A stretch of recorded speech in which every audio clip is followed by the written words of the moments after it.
Muy bien, pues nos habíamos quedado en las consecuencias que el mal va a acarrear sobre la humanidad.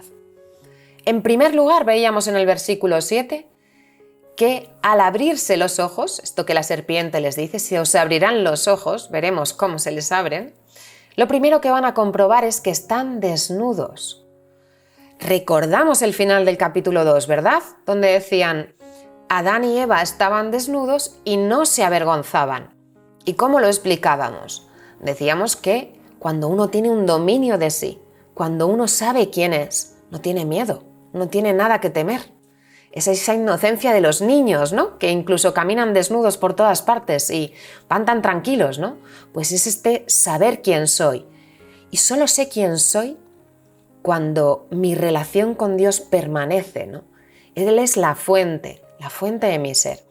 En el momento en el que Adán y Eva han roto esta relación, y doy otro paso atrás, comer del árbol del bien y del mal, del conocimiento del bien y del mal, supone rescindir este contrato criatura-creador, que veremos que no es rescindible, pero eso es lo que piensa el hombre, ¿no? Que puede vivir sin Dios, aparte de Dios. Ha roto el cordón umbilical. El niño se ha ido de casa siendo niño. Veremos las consecuencias que tiene, pero se ha ido de casa.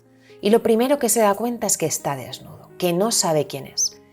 Y cuando yo no sé quién es, mucho menos sé quién es el otro. Así que me avergüenzo de mí, me cubro, porque el otro, ese que ha sido creado como mi otro, al que donar mi vida, con quien compartir mi vida, al que darme por completo, se convierte en una afrenta para mí. El otro es un enemigo del que me tengo que cubrir, porque me puede dañar. Ya no siento ese amor, no siento esa donación, siento dolor. Así que entrelazan hojas de higuera y se las ciñen. Primera consecuencia. Segunda, oyen la voz del Señor Dios que se paseaba. Es el mismo verbo que se utiliza cuando se habla de la presencia de Dios en el templo. Dios estaba en medio del jardín, estaba en la tierra presente, ¿no?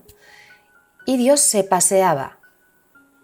Y Adán y Eva se esconden de Dios. Adán y Eva, que convivían con Dios en medio del jardín, ahora se esconden. Tienen miedo de Dios y se esconden de Él entre los árboles del jardín. ¿Creéis que podemos escondernos de Dios? ¿Hay algún lugar en este mundo donde el hombre pueda esconderse de Dios?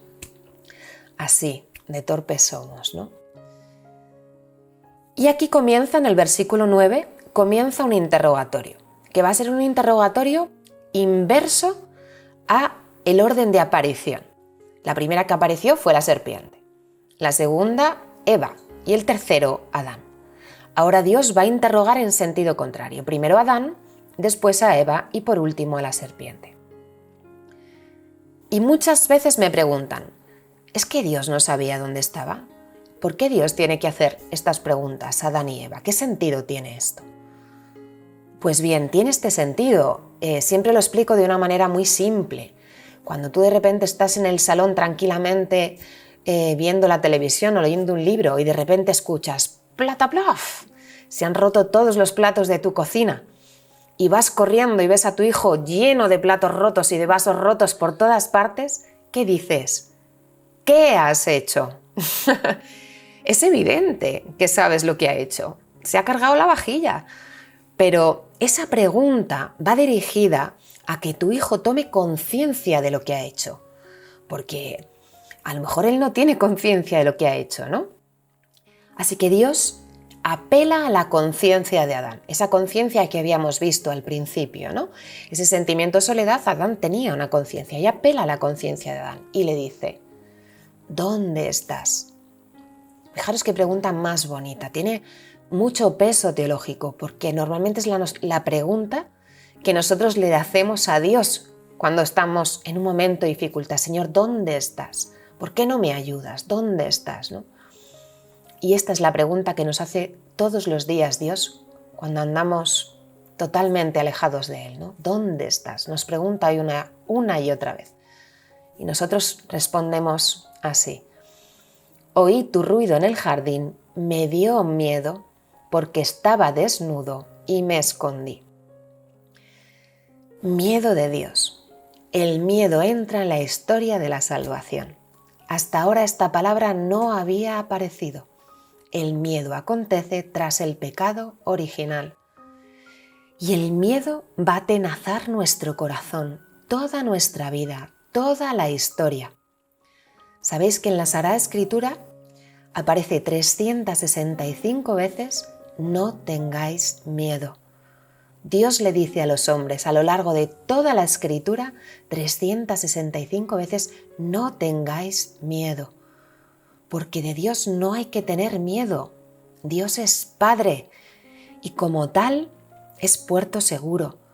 Pero el mal ha metido el miedo en el corazón del hombre. El miedo, la vergüenza, el esconderse de Dios. Estas son las consecuencias del pecado. Siempre hay que llevar estas cosas a nuestro terreno. Siempre hay que vernos en nuestra relación con nuestros padres o con nuestros hijos. Ahí es donde lo podemos entender bien, ¿no? Cuando tus padres te han pillado en algo que has hecho horrible, lo que quieres es no verles, esconderte de ellos, ¿no? Y tus padres lo que quieren es que esa situación se solucione, buscan tu bien, no tu mal, nunca, ¿no? Pues esto es lo que ocurre. Tiene miedo, está desnudo y se esconde. El Señor Dios le replicó: ¿Quién te informó de que estabas desnudo? ¿Es que has comido del árbol que te prohibí comer? Claro, Adán no contesta con sinceridad a la primera. ¿Dónde estás? Y él cuenta, pues tuve miedo, estaba desnudo y me escondí. No cuenta, mira, Señor, la he liado, perdóname. He comido de ese árbol y no quería comer, pero la he liado, ¿no? No, él no es sincero, él esconde también lo que ha ocurrido. Entonces Dios vuelve a preguntar de nuevo, ¿es que has comido del que te prohibí comer? Y aquí ya, claro, con el acontecimiento delante no puede negarlo. Adán respondió: la mujer que me diste como compañera me ofreció del fruto y comí. Atención a la acusación de Adán. Esa con la que iba a compartir mi vida, esa, mi ser, mi todo, esa me ofreció del fruto y comí. Yo no he sido. Siempre hacemos lo mismo, ¿no? Es decir, se ha caído solo, se ha roto solo, como dirían los niños, ¿no? Yo no he sido, ha sido esa. Pero la acusación es más profunda todavía. Dice, la mujer que tú me diste.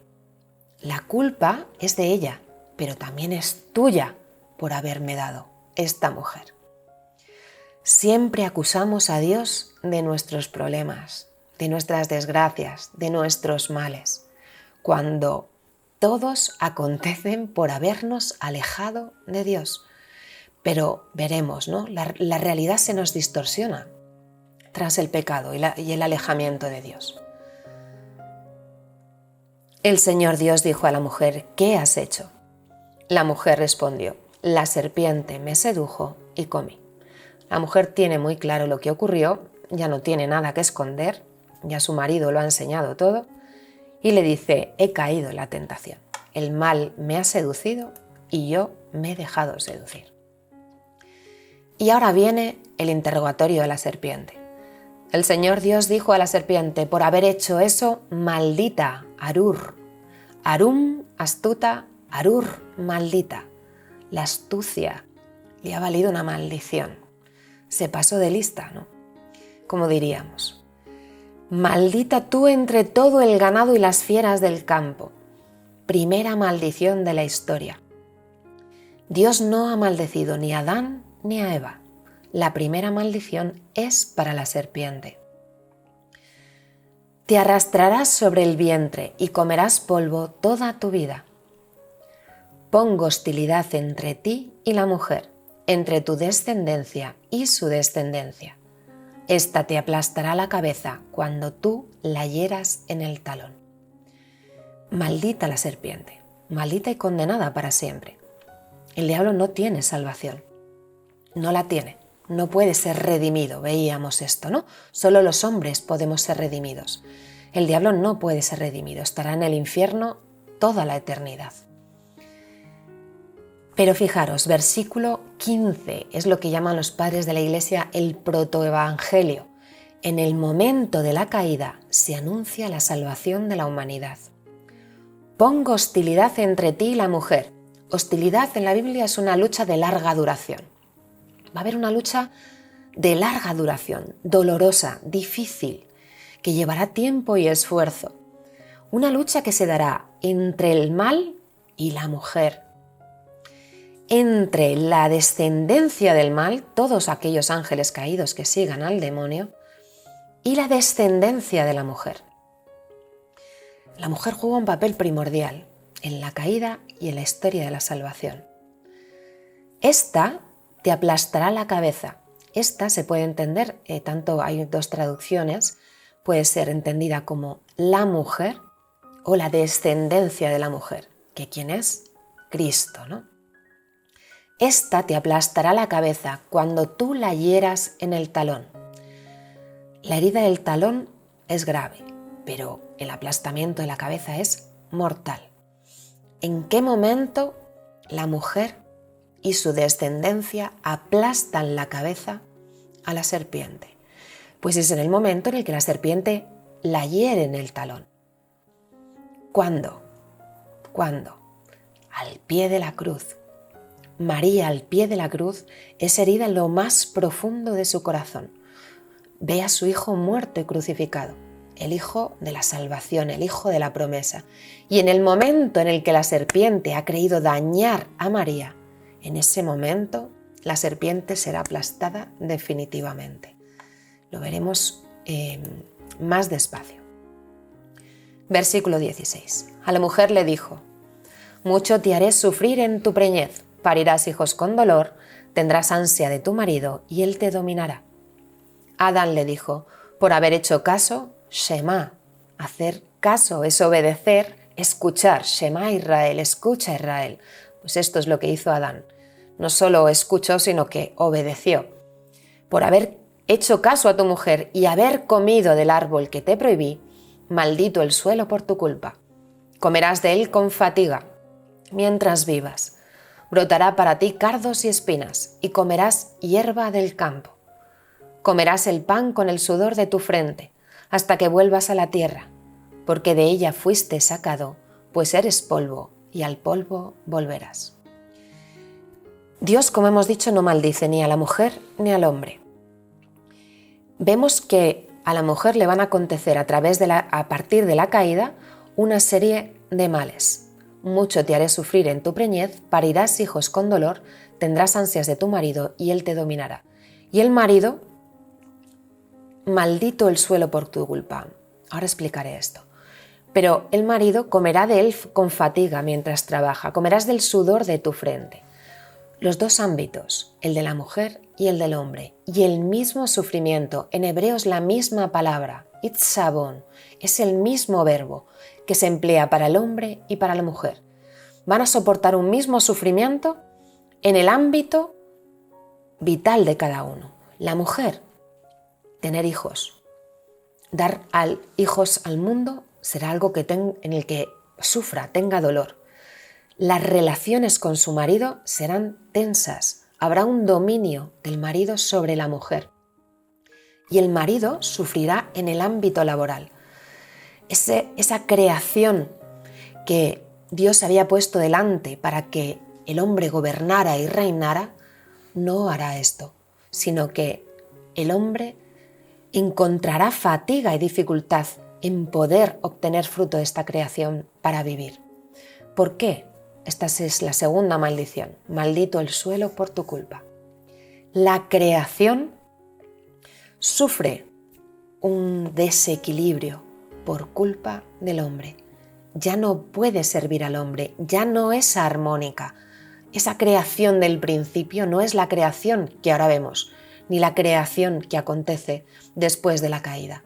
Es una creación de la que el hombre obtendrá fruto con mucha dificultad, con el sudor de su frente, porque veíamos que había una relación intrínseca entre criatura y creación. Y por última, la última consecuencia: eres polvo y al polvo volverás. Por lo tanto, mismo padecimiento para el hombre y para la mujer, que fijaros bien, tierra y fertilidad son las dos bendiciones creacionales. Dios les dio la tierra y les dijo multiplicaos. Y son las dos bendiciones que después Dios prometerá a Abraham. Te daré una tierra y te multiplicaré tu descendencia como las estrellas. Por lo tanto, dos puntos muy importantes, tierra y fertilidad. Aquí es donde va a venir el padecimiento del hombre y la mujer. La maldición al suelo. En esta maldición es donde vemos que el pecado del hombre no solo tiene, y esto es muy importante, no solo tiene una dimensión personal, sino que tiene una dimensión cósmica. El pecado del hombre, la ruptura del hombre con Dios, influye en toda la creación, trastorna toda la creación. Esa creación perfectamente armónica ya no lo es. Y esto lo experimentamos.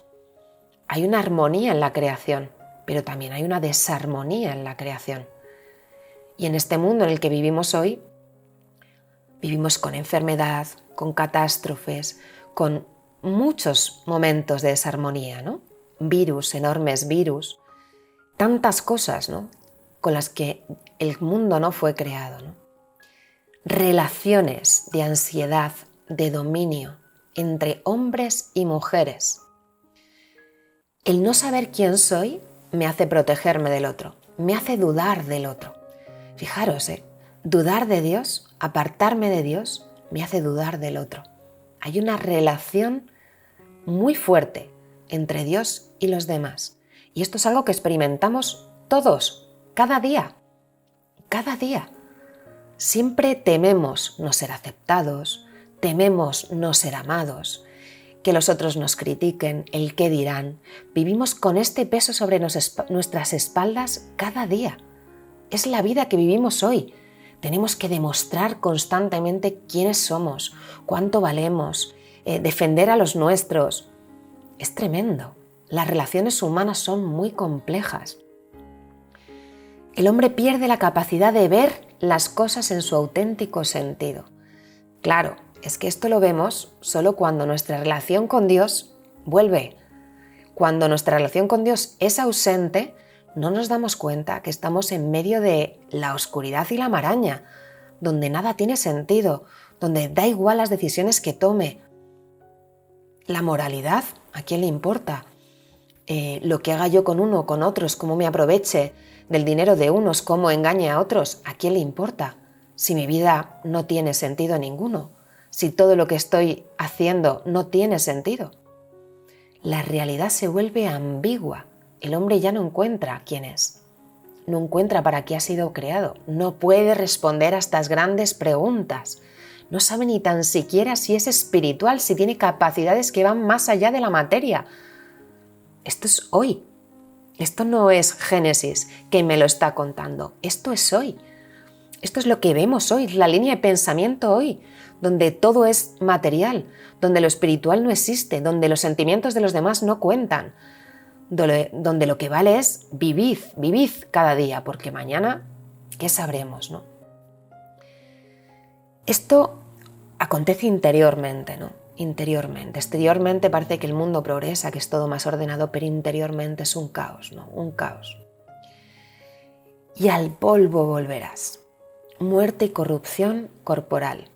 El cuerpo queda sometido a la tierra, a la misma corrupción del resto de la creación. Algo que habíamos visto, que teníamos unos dones preternaturales por los que nuestro cuerpo no conocería la corrupción, ahora nuestro cuerpo va a conocer la corrupción. ¿Y cómo?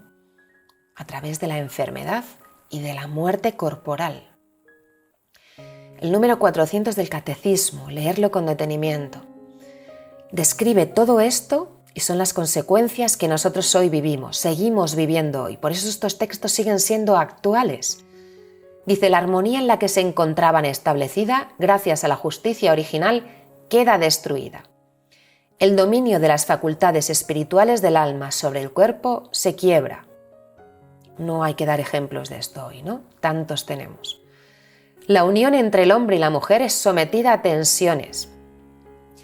Sus relaciones estarán marcadas por el deseo y el dominio, no por el amor, no por la entrega, no por el sacrificio, no por el doy mi vida sin esperar nada más que tu amor. No, es yo, ¿no? Lo que a mí me hace feliz, no lo que al otro le hace feliz, ¿no? La armonía con la creación se rompe, dice el Catecismo de la Iglesia. Esto no son interpretaciones. La creación visible se hace para el hombre extraña y hostil, deja de servir al hombre. A causa del hombre, la creación es sometida a la servidumbre de la corrupción, dirá la carta de los Romanos. Romanos 8, la creación expectante está, la manifestación de los hijos de Dios. La creación espera que el hombre vuelva a ser aquel hombre que Dios creó. Eso espera la creación, porque en ese momento será su restauración. Y por fin la consecuencia explícitamente anunciada para el caso de la desobediencia. El hombre volverá al polvo del que fue tomado. La muerte hace su entrada en la historia de la humanidad. Por la envidia del diablo, la muerte entró en el mundo. Recordemos, habíamos sido creados con dones naturales, sobrenaturales y preternaturales. Los únicos que subsisten cuando uno corta su relación con Dios, cuando uno aparta a Dios de su vida, los únicos dones que pueden persistir son los naturales. ¿Por qué? Los preternaturales no competen a nuestra naturaleza. Nuestra naturaleza material es corruptible. Solo los dones preternaturales nos evitaban esta corrupción. También el sufrimiento, la impasibilidad, la concupiscencia era una gracia que recibíamos de Dios para vivir en este mundo y que hemos despreciado porque no queremos nada de Dios. Por lo tanto, fuera dones preternaturales.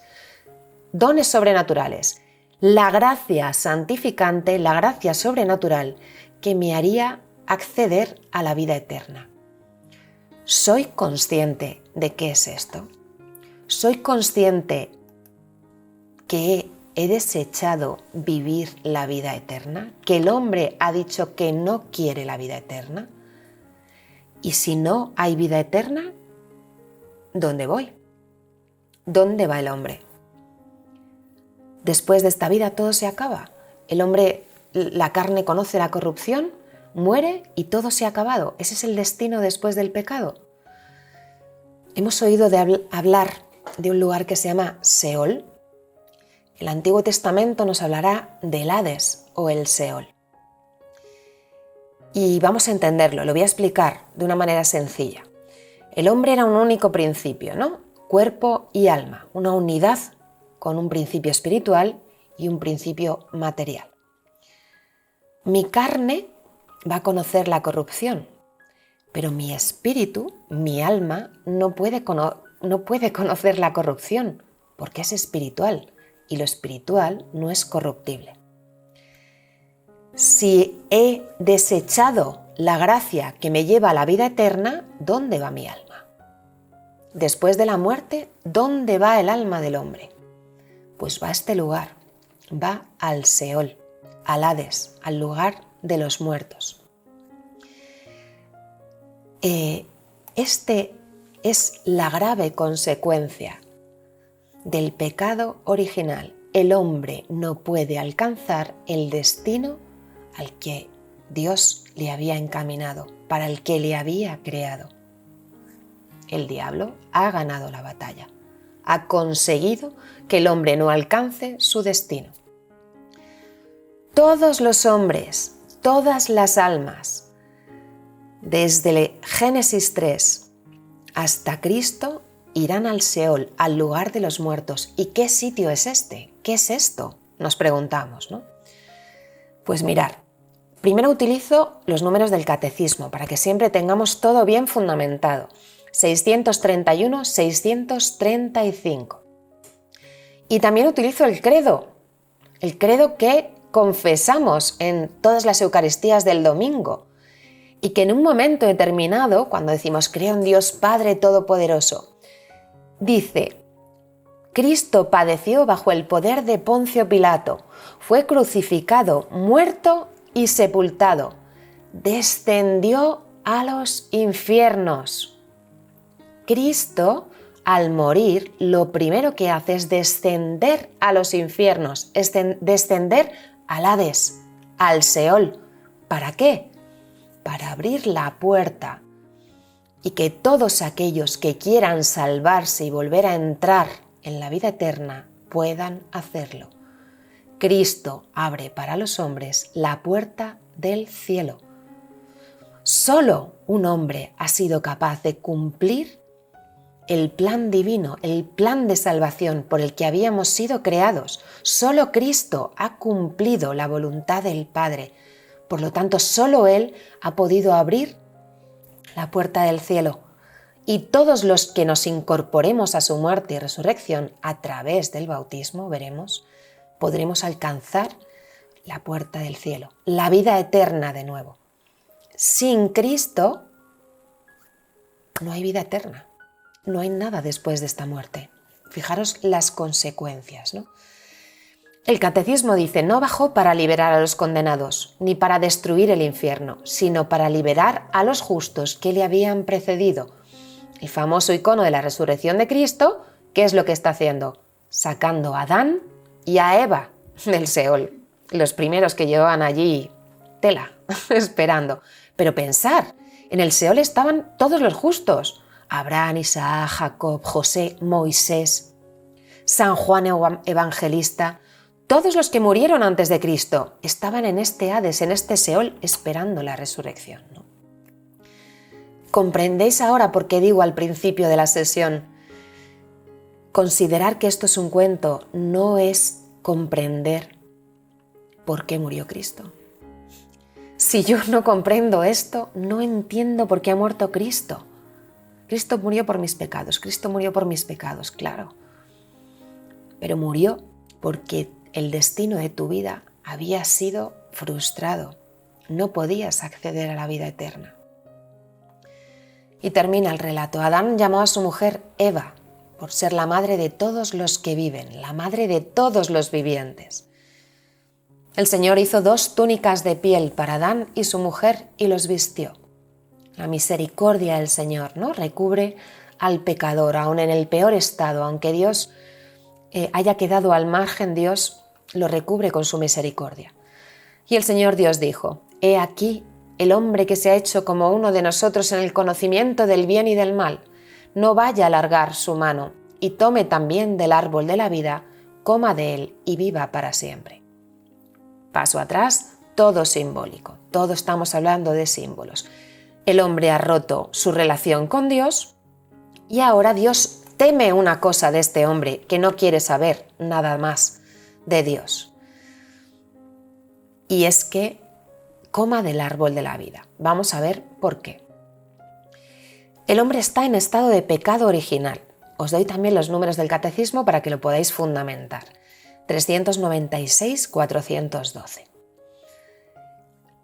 El pecado original va a afectar a toda la naturaleza humana, es decir, igual que se ha producido un desequilibrio en la creación, se ha producido un desequilibrio en la propia naturaleza humana. La naturaleza humana ha quedado dañada y a partir de esta herida, cada vez que se genere naturaleza humana, se va a generar con este daño, con esta herida. Esto es el pecado original, que se transmite por generación, por nacimiento humano, nacemos con él. No es que sea un pecado de culpabilidad porque yo he querido alejarme de Dios, no, sino que es de transmisión. Otro problema grande que tiene el pecado original es que el diablo adquiere un cierto dominio sobre el hombre. Catecismo 407. ¿Por qué? Porque el hombre se ha liado con el diablo para apartarse de Dios. Le ha abierto la puerta de su casa y en cierto modo el mal tiene un lugar entre nosotros, ¿no? Así que la vida se va a convertir en un combate porque este hombre no ha sido creado para el mal.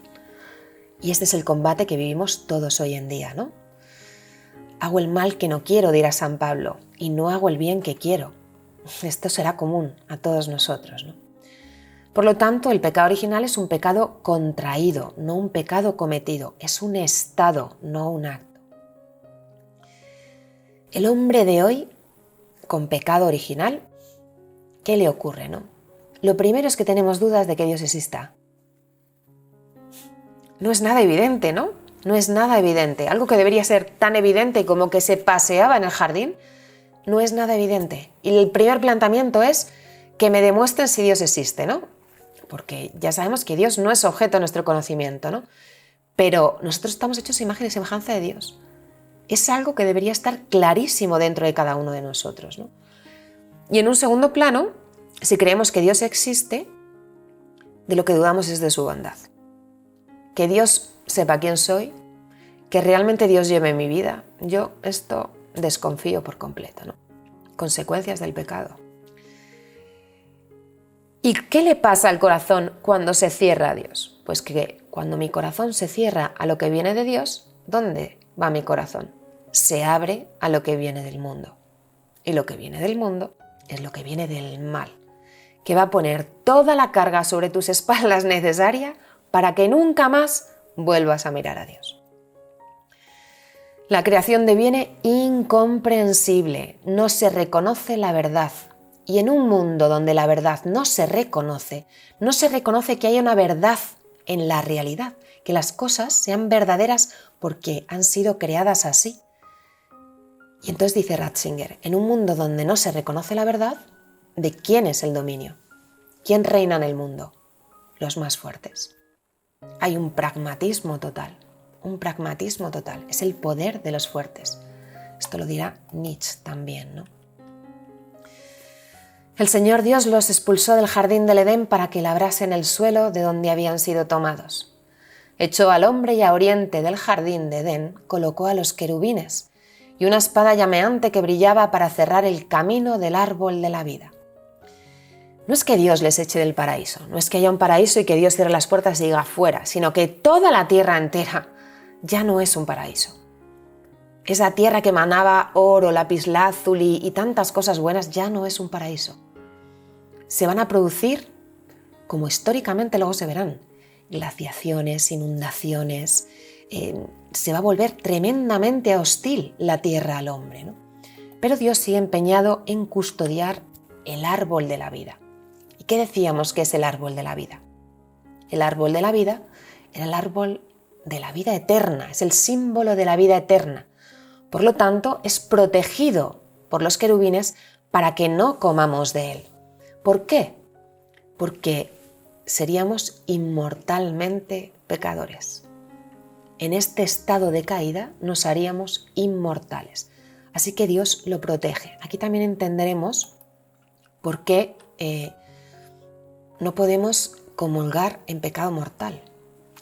Porque la comunión en pecado mortal consigue lo contrario del fin de la Eucaristía. Y es mi condenación. Es como reírme de Dios, ¿no? Es justamente esto. Y fijaros qué bonito. Hay un teólogo, San Efrén, padre de la Iglesia, que hablará de que este árbol de la vida, que ha quedado custodiado en el paraíso, volverá a abrirse en algún momento. El paso hacia el árbol de la vida volverá a abrirse. Y para eso utilizo Juan 19:34. Dice así el Evangelio de San Juan. Uno de los soldados con la lanza le traspasó el costado a Cristo y al punto salió sangre y agua. San Efrén alegóricamente dice que este soldado es ese ángel que custodiaba el árbol de la vida. El árbol de la vida es Cristo, que tras su muerte es traspasado. Y de ese árbol de la vida vuelve a brotar la vida eterna, a través de dos elementos, el agua, bautismo, y la sangre, Eucaristía. De nuevo la vida eterna se abre para todos aquellos hombres que a través del bautismo quieran incorporarse y quieran entrar en el cielo. El fin del bautismo y la Eucaristía y la vida de gracia es que el alma se deiforme de nuevo y pueda entrar en el cielo. Pero ahora fijaros, y con esto acabo, la fuerza originaria de la creación se convierte para el hombre en fuerza de redención. ¿Qué quiere decir? Pues quiere decir que el hombre cree que ha roto la relación con Dios. Pero dentro del hombre hay una imagen de Dios. El hombre es criatura, quiera o no quiera. Y dentro de él hay un deseo de infinito que no puede saciar, que nada de este mundo puede saciar. No hay respuestas para esa sed. Solo hay respuesta en Dios. La propia creación, mi propia naturaleza, está clamando a Dios.